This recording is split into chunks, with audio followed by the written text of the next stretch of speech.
In October 2022, when the excavation work on the Camden battlefield was about halfway done, the second part of the Camden Burials Project began. The leaders of the project contacted the U.S. Army to start coordinating ceremonies to honor the fallen soldiers and to organize their reburial. These were brave men. They stood their ground. They fought and gave the rest of the Army time to withdraw all the way into North Carolina and regroup and fight another day. Retired U.S. Army Major General Julian Burns, a native of Camden, South Carolina, was a key organizer and military liaison during the planning of the reburial ceremonies. The project had been initiated 3.5 years earlier when a collection of groups, mostly state and local groups in South Carolina, banded together to preserve the hundreds of acres of pine trees north of the town of Camden, which were the site of the Battle of Camden. The battle on August 16, 1780, was a devastating American loss during the Revolutionary War, and as such, the battleground had not been fully protected by state or federal authorities. More than 200 years of farming, timbering, and relic hunting on the battlefield had taken its toll. As many as 400 soldiers are likely buried in shallow graves in the sandy soil. Many of their graves have been eroded by nature, injured by industry, and traumatized by artifact collectors. In March of 2019, the Historic Camden Foundation and the South Carolina Battleground Preservation Trust took the lead in the effort to transform the battlefield into a protected monument, one which could be visited by those who wish to learn the history and pay their respects. This is the birthplace of freedom right here. This was the crucible on which it was fought. And what an opportunity to reconnect the community, the county, the state, and the nation to its lineage and its heritage. The goal was to excavate 5 or 6 graves that were well known to collectors, exhume the remains of 5 or 6 soldiers, and then bury them properly so they could never be disturbed again. Those graves ended up holding the remains of 14 soldiers, 12 American Continental soldiers, 1 member of the British Army, a Scottish Highlander of the 71st Regiment of Foot, and 1 militiaman, who was likely a loyalist from North Carolina who fought with the British. The militiaman turned out to have Native American ancestry, so a project that was geared toward preserving and protecting the remains of 5 or 6 soldiers now involved coordinating with the U.S. Army, the British Army, and Native American tribes in North Carolina and South Carolina, and then the whole country.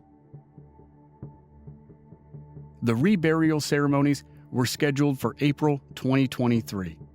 That gave the organizers of the Camden Burials Project 6 months to make everything that was needed and to assemble representatives from all branches of the U.S. military, representatives from Great Britain, France, and Germany, a burial party from Scotland, and hundreds of dignitaries from home and abroad. From Black Barrel Media, QCODE, and the Historic Camden Foundation, this is Mission History.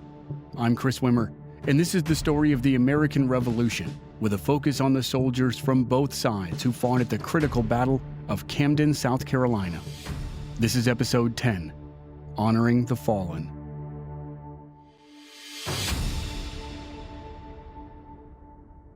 In December 2022, a little more than a month after the excavation was complete, the U.S. Army Office of Army Cemeteries contacted the South Carolina Battleground Preservation Trust to discuss the Camden Burials Project. The Battleground Trust managed the project on behalf of the Historic Camden Foundation, and Doug Bostick, the CEO of the Battleground Trust, played a lead role in the discussions with the U.S. Army. The question that needed to be answered as soon as possible was, where would the soldiers be reburied? Representatives of the project, plus the South Carolina governor and attorney general, wanted the soldiers to be reburied on the Camden battlefield, either next to their original grave sites or in a new cemetery. But what no one in South Carolina knew at the time, and it would be easy to take it for granted, was that there was another, more fundamental question that needed to be answered first. Were the 12 Continental soldiers whose remains were recovered from the Camden battlefield official U.S. Army veterans. On the surface, it would seem like an easy question to answer. Yes, they were the first soldiers of the only branch of the American military that existed at the time, the U.S. Army. But long after the soldiers fought and died at the Battle of Camden, the U.S. Army developed protocols to properly and officially identify soldiers who were killed in action. The problem is, virtually none of those protocols can be applied to soldiers who died more than 240 years ago. The uniforms of the soldiers had long since dissolved. There were no such things as dog tags in the Revolutionary War. There were obviously no fingerprints or photographs or DNA samples taken from or of the soldiers when they signed up. For all intents and purposes, they were unknown soldiers with nothing to identify them as U.S. Army veterans, other than historical inference and some common logic. So, the Office of Army Cemeteries began the process of certification. 3 months later, in early March 2023, the office's consulting archaeologist traveled to South Carolina to meet with the archaeologists and forensic anthropologists who worked on the project. On the archaeology side, Steve Smith was the principal investigator, and Jim Legg was the field director. Steve is the research director at the South Carolina Institute of Archaeology and Anthropology, and Jim is a research archaeologist at the Institute. The forensic anthropologists were Dr. Bill Stevens and Dr. Maddie Atwell, both of the Richland County Coroner's Office. The representative of the Office of Army Cemeteries met with members of the team in South Carolina and viewed the remains of the 12 Continental soldiers. And in late March 2023, only a month before the ceremonies, the Office of Army Cemeteries certified the 12 soldiers as, quote, Army service members. With that, the U.S. Army was on board with participating in the ceremonies, and everyone could circle back to the question, where should the soldiers be buried after the ceremonies? Like the certification process, it wasn't as easy as it might have seemed. Doug Bostick, CEO of the South Carolina Battleground Preservation Trust. Our intent, our desire from the beginning, was to reinter them in the places in which they were recovered. The Army, though, has a responsibility to maintain graves in perpetual care by legislation and congressional mandates. So their point of view was, we didn't want them to go back where they were found. We need them in a cemetery. So the initial recommendation was they'd be buried in a national cemetery, and there's one at Fort Jackson. Fort Jackson is an Army training facility for new recruits in Columbia, South Carolina, about 25 minutes south of Camden. It was our opinion that, Fort Jackson National Cemetery is an incredible, honorable place. But these fellows, these Continentals, would become one of thousands of white crosses in that cemetery. We felt that if they were left on the battlefield in the right context, they then tell not only their story, they tell the story of all their mates that were in this fight. The debate over the locations of the burials continued.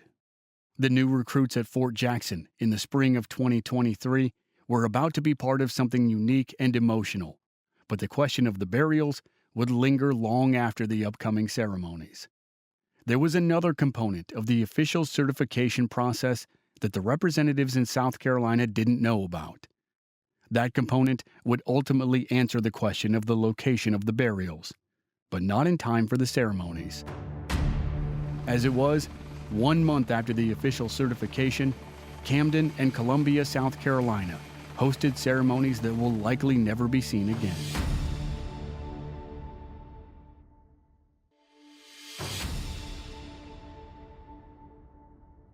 Simple wooden caskets were constructed for the soldiers. The wood was sourced from South Carolina pine trees that were 300 years old. The nails that held the caskets together were crafted by hand at the historic Camden blacksmith forge. Caissons were brought in from across the country to transport the caskets. Traditionally, caissons for military use looked like wagons with rectangular boxes near the front and the back, and they were used for transporting ammunition. Historically, they're used for military funerals. A team of horses pulls each caisson as the fallen soldier is transported to his or her final resting place. For the Scottish soldier in the British Army, the leaders of the Camden Burial Project took an extra step. They authorized the construction of a gun carriage, also called a cannon carriage, to transport the Highlander's casket. In Great Britain, a similar carriage has been used for the funerals of kings, queens, and heads of state since the funeral of Queen Victoria in 1901. That carriage, called the Royal Navy State Funeral Gun Carriage, was recently used for the funeral of Queen Elizabeth II. For the military ceremonies in South Carolina in April of 2023, the organizers of the Camden Burials Project crafted a gun carriage that blended American, British, and French history.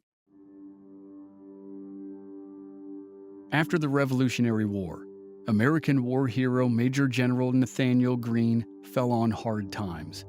He had accrued huge debts, and he was forced to sell most of his property to pay back the money.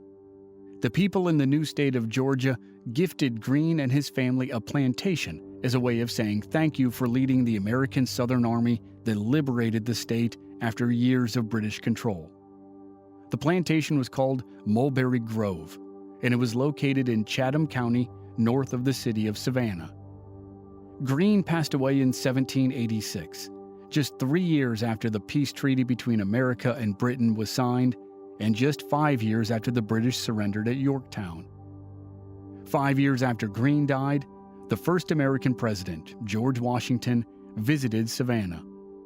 To honor the city and his old friend, Washington sent 2 bronze cannons to the Chatham Artillery.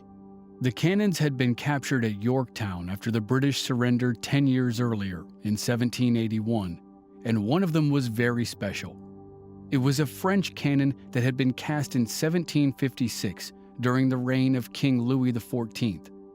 It was emblazoned with a name, La Populaire, and it was inscribed in Latin with this fitting expression for a tool of war. The inscription said, "Last Argument of the Kings." Those 2 cannons are still on display near City Hall in Savannah, but the connection to the Camden Burials Project began 219 years later. In 2010, the Fraser Historical Arms Museum in Louisville, Kentucky, secured for the first time ever the right to borrow and display armaments from the Royal Armories of the United Kingdom. The city of Savannah allowed the museum to make a mold of the La Populaire cannon and cast 3 replicas before the mold was destroyed. 2 of the 3 replicas sit outside the museum in Louisville. The 3rd was for the founder of the museum. And 13 years later, he sent it to Camden, South Carolina to be used in the military ceremonies. In Camden, craftsman Philip Hultgren went back to the original source material to build the gun carriage for the Scottish soldier. Hultgren used a manual called A Treatise of Artillery that was written in the 1750s by the headmaster of Britain's artillery school. The manual details the specifications for the construction of a cannon carriage, and Hultgren followed them to the letter. When the carriage was finished, the La Populaire replica was added, and then a platform was built over top of the cannon to hold the casket of the soldier from the 71st Regiment of Foot, the unit nicknamed Fraser's Highlanders.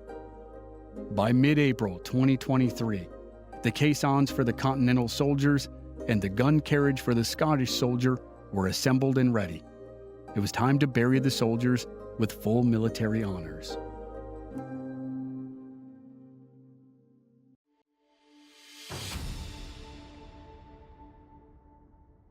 Three days of ceremonies began Thursday morning, April 20th, 2023. The caskets of 13 of the 14 soldiers were loaded onto the backs of Humvees at the Richland County Coroner's Office on the edge of Columbia, South Carolina, about 30 minutes south of Camden. The caskets were draped with the flags of their armies and secured for transport. The 14th soldier, the man who was thought to be a loyalist from North Carolina and who had Native American ancestry, stayed behind while the leaders of the Camden Burial Project continued to work with Native American nations to agree on services for the soldier. The Humvees carried the caskets up to Camden to begin a kind of long and winding funeral procession back down to the Capitol building in Columbia. On the way to the Capitol, the column passed by the Camden Military Academy and most, if not all, of the public schools between Camden and Columbia. At the Military Academy, all the cadets lined the road and saluted as the column passed. But for the public schools, no one knew what to expect. When we asked the schools to do this, we thought, some schools will have a few kids here, a few kids there. They're at recess, they're at lunch, they got busy schedules. What are they going to do? We were appreciative of anything they would do. When we arrived at each school, the entire student body was outside waiting for us. And one of our team was waiting for us at one of the large middle schools, Lugoff Elgin Middle School. And she said that before we got there, kids were being kids. They were joking around, cutting up, pushing, shoving, doing what kids do. As soon as they saw the highway patrol motorcycles escorting the procession, she said you could hear a pin drop. Not a word, not a murmur, not a push or a shove, not a joke. They were silent and motionless, many of them with hands over their hearts, lots of them saluting, waving flags. And she said the minute we pulled out of the school, the entire student body applauded. When the procession made it to Columbia, there was a short press conference on the steps of the state capitol building. And then the procession made the trip to Fort Jackson for its final stop before heading back to Camden. 2,000 recruits lined the streets of the base, all saluting. Soldiers, officers, and civilian support staff joined them. They fired an artillery salute as the procession passed. Brigadier General Jason Kelly is the commanding officer at Fort Jackson. He's been a soldier for 29 years, all of his adult life. At Fort Jackson, we teach history, heritage. It's a part of our program of instruction because we want those that join our force to understand those that preceded them. So an opportunity to honor in a dignified way those that preceded us, our earliest warrior ancestors, to have that be witnessed by our newest trainees, soon-to-be soldiers, was moving. After the ceremony at Fort Jackson, the procession finished its return trip to Camden so that the 13 soldiers could lie in state in the Kershaw House on the property of the Historic Camden Foundation. The house was built by Camden's most prominent citizen of the Revolutionary era, Joseph Kershaw. It was the headquarters of British commanders while they occupied the region, and now it would be the place where the general public could pay their respects. The column of Humvees arrived in the late afternoon of Thursday, April 20th, and members of the United States Coast Guard were the first active-duty servicemen to participate in the ceremonies.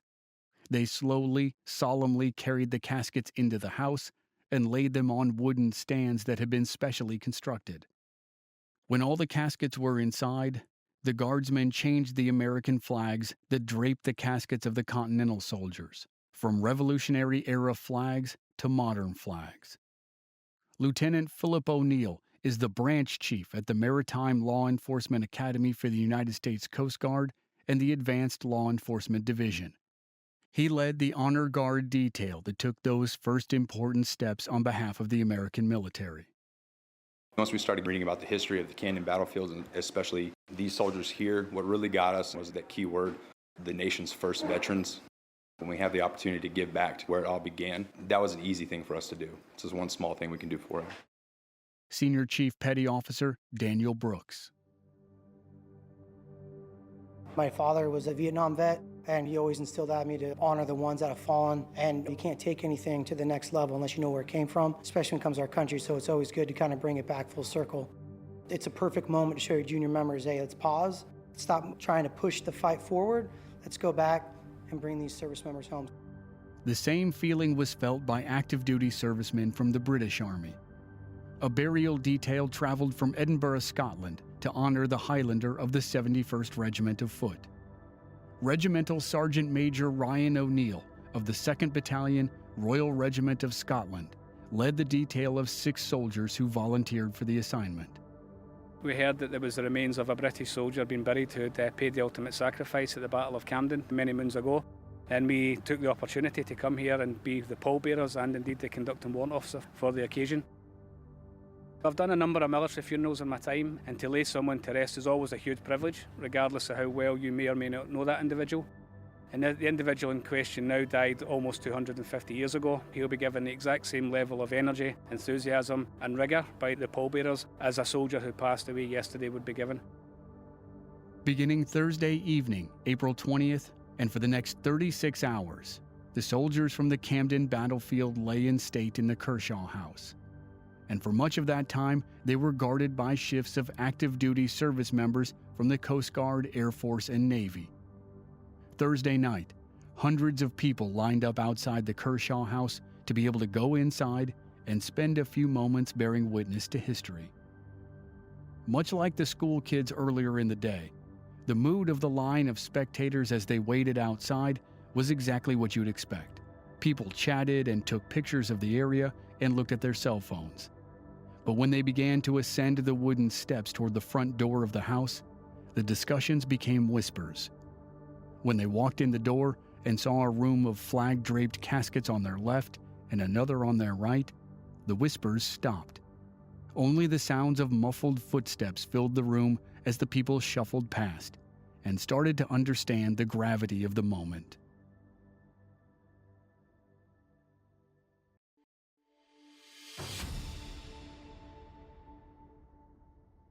The chance to view the caskets and pay respects ended Friday, April 21st. That evening, spectators were treated to a concert and a military performance on the lawn outside the Kershaw House. A military band from Fort Jackson played selections of martial music and specific cues to accompany a demonstration unlike anything most people had ever seen. A platoon from the Old Guard in Washington, D.C. traveled to Camden to perform infantry maneuvers of the Revolutionary War period. Spectators watched companies of troops dressed in Revolutionary War uniforms march, line up for battle, fire, pivot, and reposition, and then, for the finale, charge with bayonets. It was a rare and special experience, and likely the majority of the spectators didn't know the historic lineage of the unit they were watching. The unit that is nicknamed the Old Guard is the U.S. Army's 3rd Infantry Regiment. It was the first regiment created by Congress for the new United States Army. The regiment was constituted on June 3, 1784, and it was made up of veterans from Connecticut, New York, New Jersey, and Pennsylvania. It was called simply the 1st American Regiment.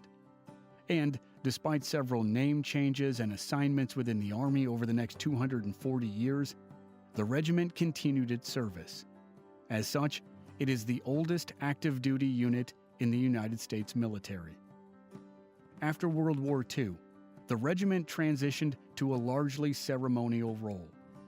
It still has the responsibility of providing security for Washington, D.C. during times of national emergency or civil disturbance.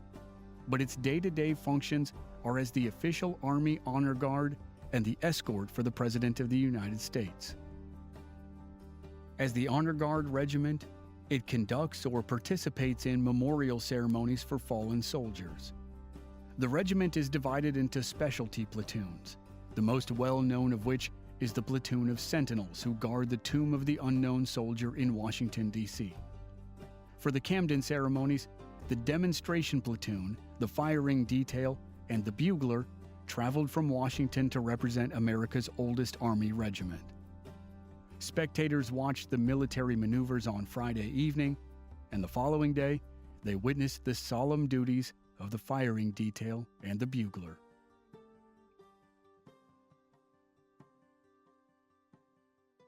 Saturday, April 22, 2023, was the culmination of nearly 4 years of work, or at least the leaders of the Camden Burials Project thought it was the culmination at the time.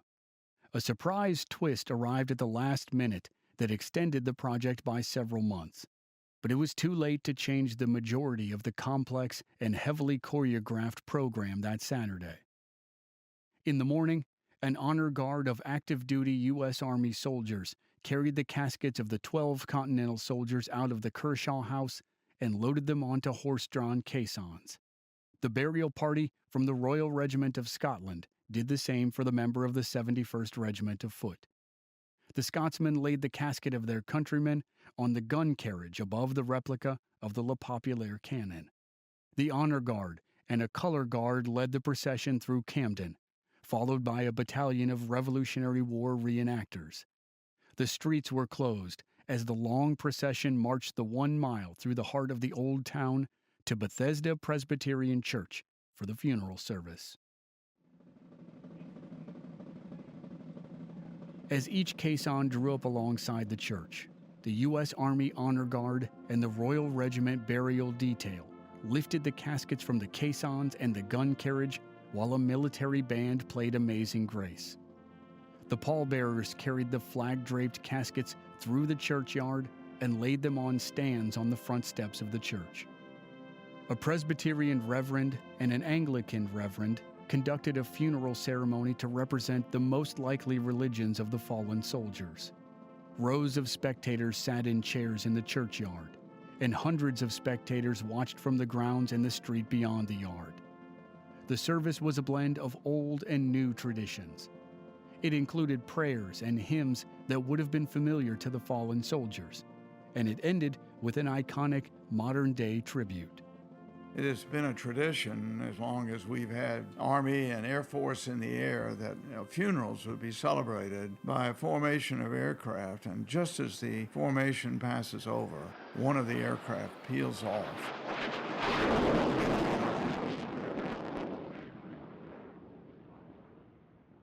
The Air Force fighter jet flyover, described by retired Major General Julian Burns, was one of 2 such tributes that day. The second would be conducted by the Army a couple hours later. When the service at the church concluded with the flyover, the caskets were repositioned on the caissons and the gun carriage, and the funeral cortege made the trip several miles north to the Camden battlefield.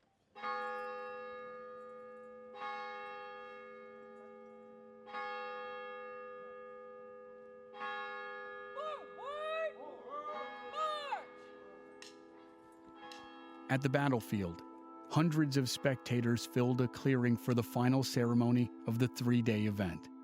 A stage was set up for speakers, and chairs were arranged for dignitaries.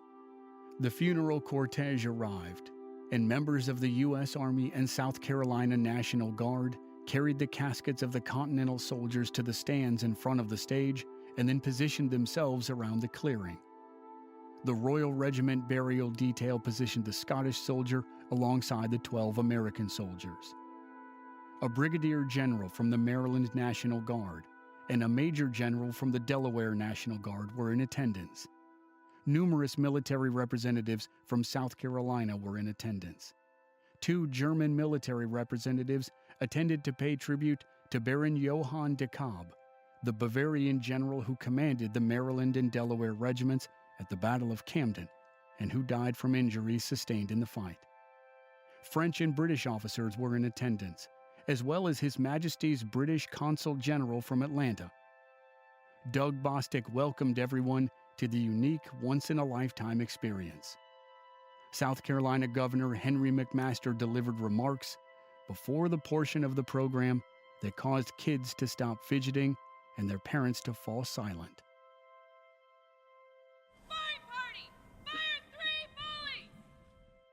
The Old Guard firing detail from Washington, D.C. fired a 21-gun salute.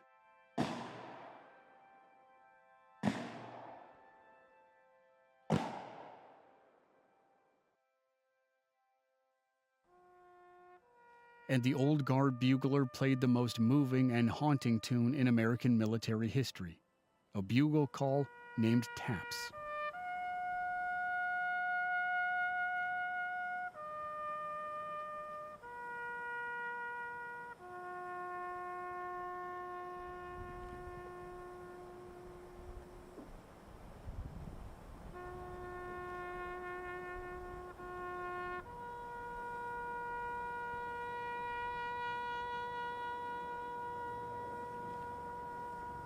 As the final notes of taps faded, a squadron of Army Apache helicopters flew over the battlefield, and then a bagpiper played Flowers of the Forest to honor the Highlander.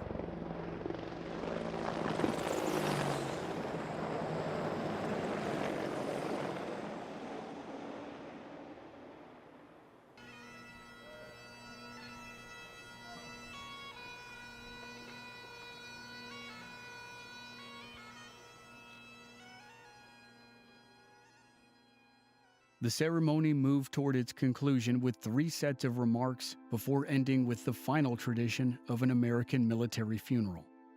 The flags on the caskets of the 12 Continental soldiers were folded and presented to 12 dignitaries who acted as honorary pallbearers. At that time, the soldiers would have been reinterred right there on the battlefield where they fell more than 240 years ago. But that plan had changed, and the leaders of the Camden Burials Project only learned about the change in the last couple days before the ceremonies.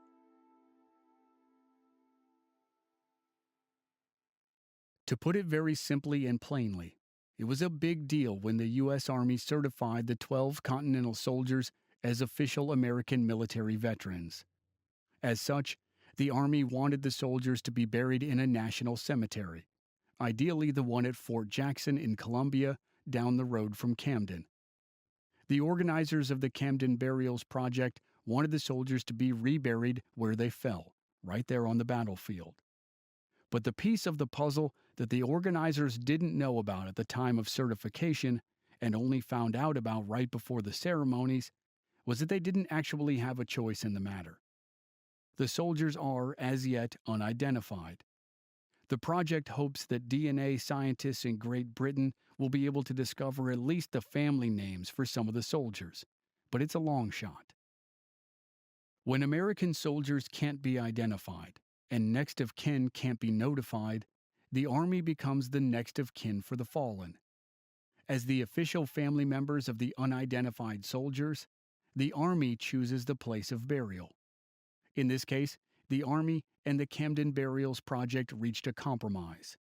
The Continental soldiers would not be buried at the battlefield, but they would also not be buried at a faraway cemetery. The soldier with Native American heritage remains at a secure location until Native American nations decide on a ceremony and a burial, and the Scottish soldier remains there too until the British send a delegation to supervise his burial. But 4 months after the ceremonies, the 12 Continental soldiers were buried in a private service in Camden.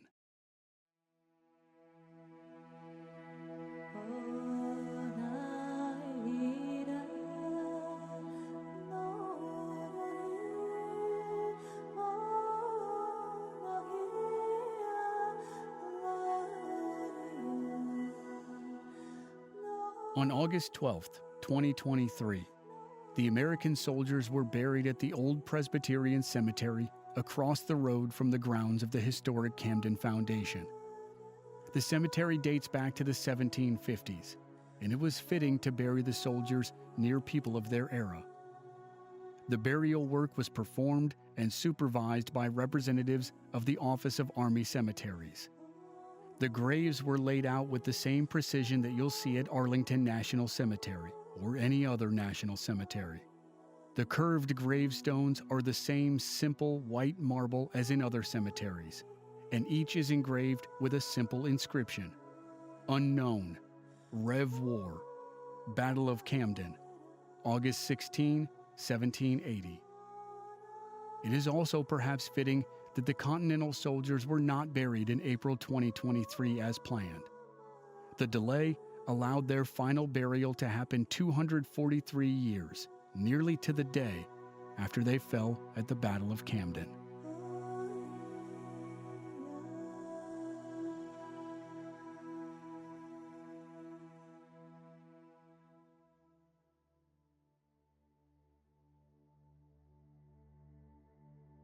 Thanks for listening to this special first series of Mission History about the American Revolutionary War and the Camden Burials Project. It was an honor to be part of such an important production, and we look forward to bringing you more stories in the future. Stay tuned for updates about upcoming seasons.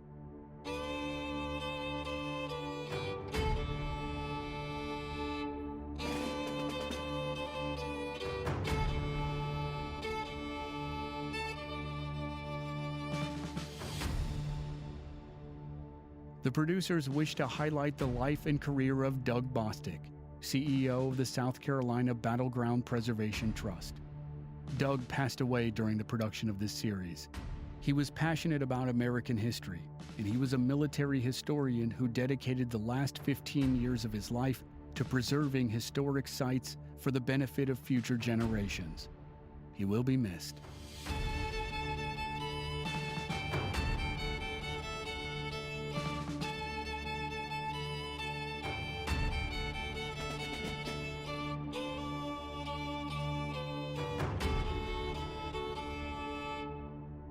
This series of Mission History is a production of Black Barrel Media, QCODE, and the Historic Camden Foundation. Thank you to Doug Bostick, Major General Julian Burns, Brigadier General Jason Kelly, Lieutenant Philip O'Neill, Senior Chief Petty Officer Daniel Brooks, and Regimental Sergeant Major Ryan O'Neill. This series was researched, written, and directed by me, Chris Wimmer. Interviews researched and conducted by Mandy Wimmer. Producers are myself and Mandy Wimmer. Executive producers are Carrie Briggs for the Historic Camden Foundation and Steve Wilson and Dave Henning for QCODE. Marketing lead for QCODE was Ellie Kotapish. Original music by Rob Valier. Featured violin by Kevin Huang. Historical advisors were Owen Lurie, historian with the Maryland State Archives, and Jim Pykuch, South Carolina historian and author. Their help was invaluable. And extra special thanks goes to the team at the Historic Camden Foundation: Carrie, Stacy, Margaret, Catherine, Will, Lance, Len, Davey, Liz, Barbara, Arthur, and Marley. Thanks for listening.